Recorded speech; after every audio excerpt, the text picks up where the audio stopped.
ایک بار ایک بڑے شہر میں سعد نام کا نوجوان رہتا تھا۔ وہ بہت ذہین تھا اور اس کے کئی دوست تھے، لیکن وہ اکثر مشکل حالات سے نکلنے کے لیے چھوٹے چھوٹے جھوٹ بولتا تھا۔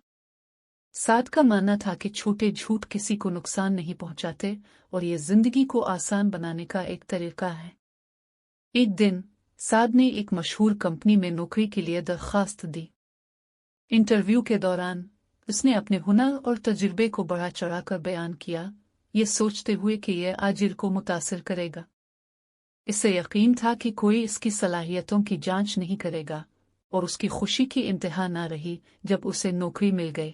سعد کو اپنے اوپر فخر ہوا کہ اس نے چند جھوٹوں کی مدد سے ایک اعلیٰ عہدہ حاصل کر لیا۔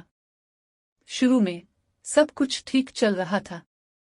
سعد نے اپنی نئی نوکری میں جگہ بنا لی، لیکن جلد ہی کمپنی نے اسے وہ کام سونپے جن کے لیے اس نے مہارت کا دعویٰ کیا تھا۔ چونکہ اس کے پاس وہ صلاحیتیں نہیں تھیں، وہ مشکلات میں پھنس گیا۔ اس نے غلطیاں کی، اہم منصوبے میں تاخیر کی، اور اپنی غلطیوں کو چھپانے کے لیے دوسروں پر الزام ڈالنے کی کوشش کی۔ سعد دباؤ میں آتا جا رہا تھا، لیکن سچائی تسلیم کرنے کے بجائے وہ مسلسل جھوٹ بولتا رہا تاکہ اپنی کمزوریاں چھپا سکے۔ ایک دن سعد کو ایک اہم کلائنٹ کے لیے بڑے منصوبے کی قیادت سونپی گئی۔ اسے معلوم تھا کہ وہ اس کام کے قابل نہیں تھا، لیکن وہ اپنے باس کو یہ سچ نہیں بتا سکتا تھا۔ جیسے جیسے منصوبے کی آخری تاریخ قریب آتی گئی، صورتحال بگڑتی گئی۔ منصوبہ ناکام ہو گیا اور کلائنٹ بہت ناراض ہوا۔ کمپنی کی ساکھ داؤ پر لگ گئی، اور سعد کے باس نے معلوم کرنے کا فیصلہ کیا کہ کیا غلط ہوا۔ تحقیقات کے دوران یہ بات واضح ہو گئی کہ سعد نے اپنی صلاحیتوں کے بارے میں جھوٹ بولا تھا۔ اس کے جھوٹ آخرکار سامنے آ گئے اور کمپنی نے ایک اہم کلائنٹ کھو دیا۔ سعد کو اس کے باس کے سامنے طلب کیا گیا اور دل کی گہرائیوں سے پشیمان ہو کر اس نے سب کچھ قبول کر لیا۔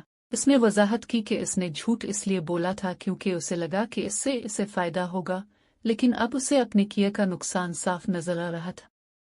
اس کا باس، جو بہت مایوس تھا، نے سعد کو نصیحت کرتے ہوئے کہا، زندگی میں جھوٹ سے عارضی کامیابی تو مل سکتی ہے، لیکن یہ کبھی دیر پا نہیں ہوتی۔ سچی کامیابی ایمانداری اور محنت سے ملتی ہے۔ اگر تم شروع سے ہی ایماندار ہوتے تو ہم تمہاری صلاحیتوں کو بہتر بنانے میں تمہاری مدد کر سکتے تھے۔ اب نہ صرف تم نے یہ موقع کھو دیا ہے، بلکہ تم نے اپنی ساکھ کو بھی نقصان پہنچایا ہے۔ سعد کو اپنی حرکتوں پر شرمندگی ہوئی۔ وہ ہمیشہ یہ سوچتا تھا کہ چھوٹے جھوٹ کوئی بڑی بات نہیں ہے، لیکن اب اسے احساس ہوا کہ ایک جھوٹ دوسرے جھوٹ کی طرف لے جاتا ہے، یہاں تک کہ سب کچھ بکھر جاتا ہے۔ اس نے معافی مانگی اور خود سے وعدہ کیا کہ آج کے بعد وہ ہمیشہ سچ بولے گا، چاہے وہ کتنا ہی مشکل کیوں نہ ہو۔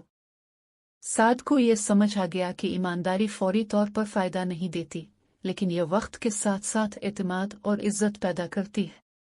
آنے والے ہفتوں میں سعد نے اپنی زندگی کو دوبارہ سنوارنے پر کام کیا۔ اس نے ایک اور نوکری حاصل کی، اس بار اپنے ہنر کے بارے میں پوری ایمانداری سے۔ اگرچہ یہ نوکری اتنی شاندار نہیں تھی جتنی پچھلی تھی، لیکن اسے فخر تھا کہ اس نے یہ نوکری ایمانداری سے حاصل کی ہے۔ آہستہ آہستہ اس نے اپنے نئے ساتھیوں کا اعتماد حاصل کیا اور وہ مہارتیں حاصل کرنا شروع کی جن کی اسے کامیاب ہونے کے لیے ضرورت تھی۔ اخلاق، محنت اور مستقل مزاجی ہی کامیابی کی چابی ہے۔